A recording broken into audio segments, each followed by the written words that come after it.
Well, we're over 27 weeks into the Biden administration, and my nerves are shot to hell. Last week, we left off having to choose between freedom or survival after Joe passed down his executive order on vaccine mandates.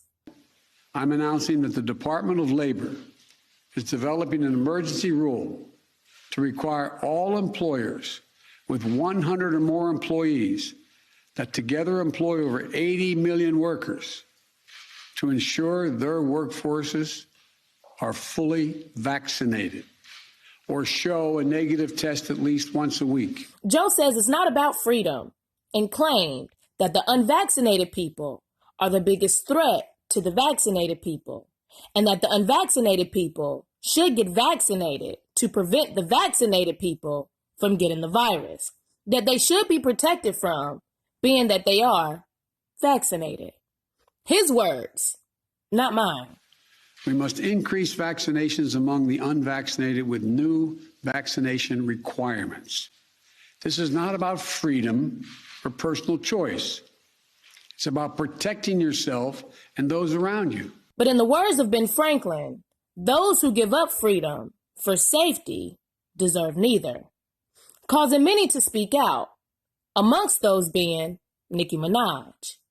After not attending the Met Gala, fans flocked to her page to find out why. Nicki replied she has a baby at home and is not vaccinated and didn't want to take the risk. She went on to say that she hasn't done enough research on the side effects of the vaccine. And after hearing about a family friend developing a swollen nutsack after getting theirs, she is not too sure if it's right for her. This sent the media and elite in a frenzy, and they wasted no time blackballing, censoring, canceling, and slandering her on every platform, and blocking her completely on Twitter for false claims. And media personalities Joy Reid and Don Lemon both came out swinging, insulting her, and hitting very below the belt. You have 22 million followers on Twitter. For you to use your platform to encourage our community to not protect themselves and save their lives, my God, sister, you could do better than that. People talking about, well, I don't know what's in the shot, Chris. I don't know what's in that shot. I'll tell you what's not in it. Hold on, a tracking device. Yeah. Let me finish this.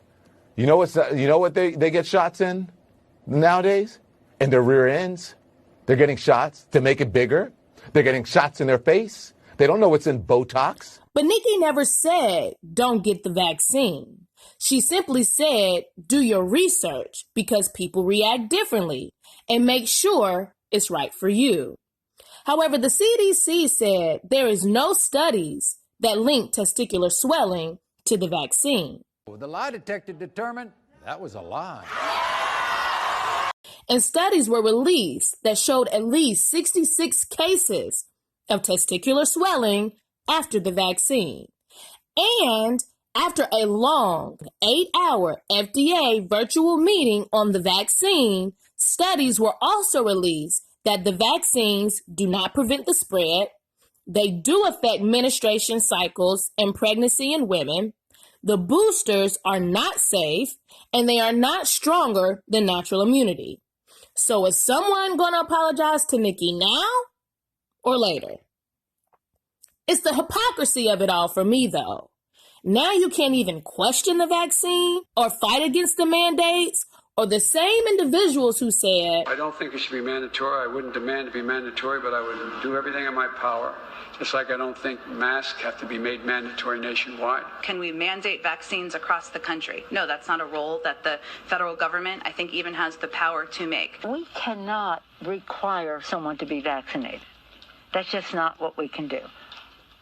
It is a matter of privacy to know who is or who isn't.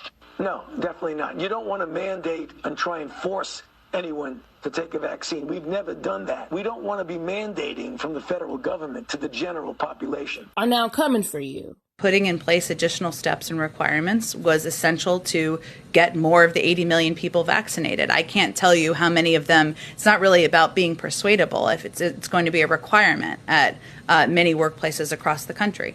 We've got to get them vaccinated. And hopefully they will do it willingly. If not, there will have to be things that will essentially put pressure on them, such as you're not going to work in this particular agency or institution.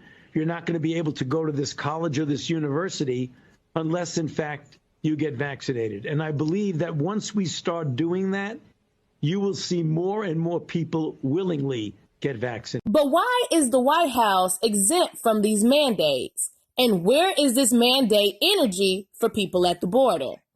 The border is a hot mess and a lost cause, in my opinion. Over the week, the amount of migrants has grown expeditiously. And being that there is nowhere for them to go at the moment, they have all congregated under the Del Rio Bridge. Drones have been flying over the location to give us a glimpse of exactly what is going on.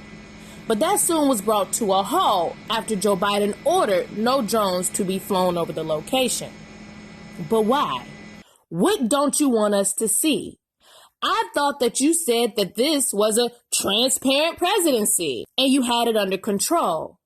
Or don't you? Mr. President, what's your reaction to the images coming from the southern border? Get it under control. Get it under control, or you have it under control? We will get it under control. No matter how much Joe Biden tries to send back the same people he told to come, they are not stopping their dangerous track to freedom. And when we asked Jen about COVID precautions and testing, she said, but it's a requirement for people at a business with more than 100 people, but it's not a requirement for migrants at the southern border. Why? That's correct. Go ahead. This didn't sit too well with Texas administration. And since we can't get the wall finished, they decide to build one of their own and bring in their own enforcement. The disturbing pictures have been circulating around, sparking all kinds of emotion and responses. And Kamala said, what I saw depicted about those individuals on horseback treating human beings the way they were is horrible. And I fully support what is happening right now, which is a thorough investigation into exactly what is going on there. But human beings should never be treated that way. And I'm deeply troubled about it. And I'll also be talking to Secretary Mayorkas today about it. Where was all this sympathy when you were closing the door in their face after you told them to come? Where was all this sympathy when you had migrants sitting in their own sick in cages that this president helped build? Who built the cages, Joe? Let's talk about what Who built the cages, Joe? You didn't even go down to the correct border to even see what was going on. So where was your sympathy there? This whole border crisis is y'all's fault. But that's not the only thing that is. After they fumbled the exit from Afghanistan, leaving many dead, including 13 U.S. soldiers, Joe's administration said, wait, we got more. We will not forget. We will hunt you down and make you pay. And ordered a drone strike to take out who was thought to be a known terrorist, annnnd, who was said to be moving explosives in his car. Under instruction from this administration, the drone blew up Amandi's car, killing him and 9 others, 7 of them children. However, after further investigation, it turns out that this was a big misunderstanding and a huge mistake. Zamari wasn't a terrorist, but a good Samaritan, helping to feed and fight malnutrition in the land. And those explosives that they thought they seen him carrying to his car were actually containers of water. This administration sat silent on this mismanaged attack until the story went viral from the New York Times, and the general had to make a statement. I offer my profound condolences to the family and friends of those who were killed. This strike was taken in the earnest belief that it would prevent an imminent threat to our forces and the evacuees at the airport. But it was a mistake, and I offer my sincere apology. Ever since our departure, China has been having a field day with the way in which we exited and mocked us, saying that Afghanistan is the graveyard of empires and our war machines are being used for swings and toys.